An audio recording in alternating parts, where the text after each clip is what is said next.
கரிசாலை கற்பம் இல்லை கரிசாலை கற்பம் மாத்திரைகளாகவும் நமக்கு கிடைக்குது. ஸோ கரிசாலை கற்பம் மாத்திரை, ஸோ இது வந்து 2 மாத்திரைகளாக நம்ம யூஸ் பண்ணிட்டு வரலாம். ஸோ காலை 2, இரவு நேரத்தில் 2 உணவு எடுப்பதற்கு முன். ஸோ இந்த கரிசாலை கற்பம் மாத்திரைகளும் நம்ம பயன்படுத்தும்போது கொஞ்சம் கொஞ்சமாக உடலில் நிறைய மாற்றங்கள் நமக்கு நடக்க ஆரம்பிக்குது. ஸோ குடல் பகுதி சுத்தமாகும், கல்லீரல் தொடர்பான பிரச்சனைகள் சரியாகுது, தலைமுடி உதிர்தலும் நமக்கு குணமாக ஆரம்பிக்குது.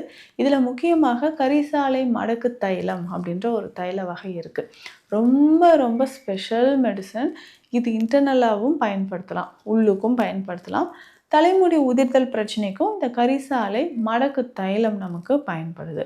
ஸோ இதை வந்து நம்ம எப்படி பயன்படுத்தலாம்னா, இந்த கரிசாலை மடக்கு தைலம் எடுத்து ஸோ ஆரம்ப காலகட்டத்தில் இருக்கக்கூடிய தலைமுடி உதிர்தலுக்கு தலையில் நல்லா அப்ளை பண்ணிவிட்டு வெந்நீரில் நம்ம குளிச்சுக்கிட்டே வரலாம்.